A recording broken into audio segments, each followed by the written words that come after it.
দর্শক NTV digital লাইভে আপনাদেরকে স্বাগত জানাচ্ছি। আমি ইসরাফিল নাইম। দর্শক বাংলাদেশ জাতীয়তাবাদী বিএনপির ৪৭তম প্রতিষ্ঠা বার্ষিকী উপলক্ষে চরপেশনে বর্ণাঢ্য র্যালি আয়োজন করা হয়েছে। দর্শক এই মুহূর্তে আমি অবস্থান করছি চরপেশন বিএনপি দলীয় কার্যালয়ের সামনে।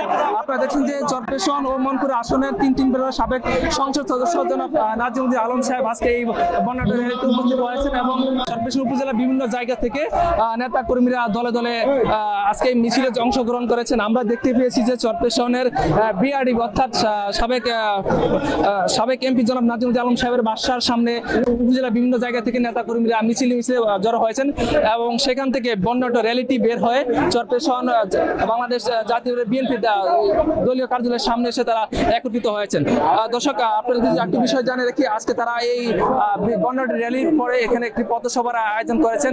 এই পথসভায় প্রধান অতিথি অর্থাৎ চরপেশন ও মনপুর আসনের সাবেক সংসদ সদস্য জনাব নাজিমুদ্দিন আলম সাহেব উপস্থিত এবং প্রধান অতিথির বক্তব্য তিনি রাখবেন। হাজার হাজার নেতা কর্মীকে আমরা হারিয়েছি, হত্যা করা হয়েছে, গুম করা হয়েছে আয়না ঘর বানিয়ে, আমাদেরকে নিষ্পেষিত করে আমাদেরকে বিলীন করতে চেয়েছিল। আমরা এই সমস্ত সকল শহীদদের প্রতি শ্রদ্ধা জানাই। এই 17 বছর আমাদের আন্দোলন করতে গিয়ে অনেক ভাইকে আমরা হারিয়েছি। আরো অসংখ্য নেতা কর্মী আওয়ামী লীগের দ্বারা নির্যাতিত হয়েছে। সারা বাংলাদেশে সহস্রাধিক আমাদের নেতাকে খুন করা হয়েছে। বিচার বহির্ভূত হত্যাকাণ্ডের মাধ্যমে ক্রস ফায়ার দিয়ে মারা হয়েছিল। আমি স্মরণ করি আরিফুল ইসলাম মুকুল, আমার সহযোদ্ধা, ক্রস ফায়ার দিয়ে তেজগাঁ কলেজের মেধাবী ছাত্র, আমার চরপেশনের কৃতি সন্তান, আওয়াজপুরের কৃতি সন্তান আরিফুল ইসলাম মুকুলকে আমি আজকে স্মরণ করতে চাই।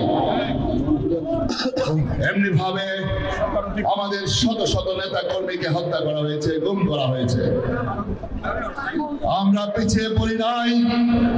শেখ হাসিনা ভেবেছিল বিএনপি শেষ হয়ে যাবে, কিন্তু শহীদ জিয়ার উত্তরসূরি, শহীদ জিয়ার জ্যেষ্ঠ সন্তান, বাংলাদেশের সফল প্রধানমন্ত্রী, বিএনপির চেয়ারপারসন দেশনেত্রী বেগম খালেদা জিয়ার জ্যেষ্ঠ সন্তান, আমাদের ভারপ্রাপ্ত চেয়ারম্যান জনাব তারেক রহমান বেঁচে আছে।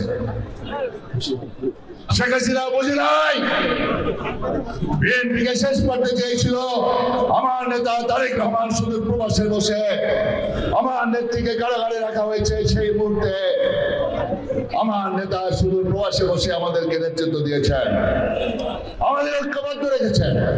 শেখ হাসিনা আমাদের দলকে টুকরা টুকরা করতে চেয়েছিল, দু একজন বেঈমানকে ভাগিয়েছিল, কিন্তু আমাদের সকল নেতা কর্মী আমরা তারেক রহমানের নেতৃত্বে ঐক্যবদ্ধ ছিলাম, বেগম খালেদা জিয়ার মুক্তির জন্য, শেখ হাসিনার পতনের জন্য। আজকে আল্লাহ নসিব রহমতে আল্লাহর কাছে লাখো কোটি শুকরিয়া। আমি তারেক রহমানকে স্যালুট দেই। আজকের এই সমাবেশ থেকে, এই প্রতিষ্ঠা বার্ষিকীতে আমি তাকে স্মরণ করতে চাই।